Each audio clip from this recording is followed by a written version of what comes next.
Le roi Swati III de Swatini a donné une directive ambitieuse à la nation lors de l'ouverture de la troisième session du 12e Parlement le 20 février 2026. Il a présenté l'objectif de développer au moins 10 entreprises réalisant un chiffre d'affaires annuel minimum de 10 milliards d'euros. Selon le roi, l'atteinte de cet objectif dans différents secteurs donnerait un coup de pouce essentiel à l'économie nationale.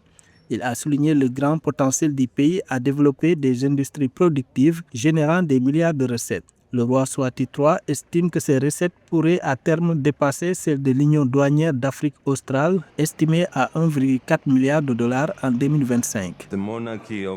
Il est temps de fixer des objectifs précis en visant au moins 10 entreprises réalisant un chiffre d'affaires annuel minimum de 10 milliards d'euros dans différents secteurs. Cela donnerait à notre économie le coup de pouce dont elle a tant besoin.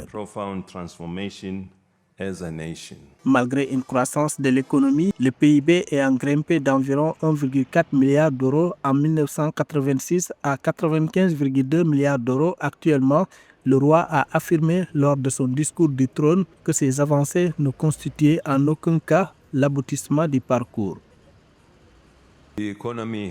Plus important encore, nous avons bénéficié d'une paix et d'une stabilité prolongée qui ont soutenu notre développement.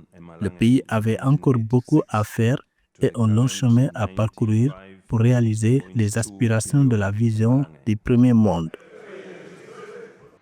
Selon les FMI, l'économie de Swatini a connu une reprise vigoureuse en 2025 avec des estimations de croissance comprises entre 5,0% et 8,3% portées par d'importants investissements publics dans les infrastructures, l'augmentation des recettes de l'Union douanière d'Afrique australe et l'amélioration de l'activité du secteur privé. Si les prévisions initiales étaient prudentes, les premières données de 2025 laissaient entrevoir un rebond plus rapide qu'anticipé malgré les défis structurels tels qu'un taux de chômage élevé de 34%.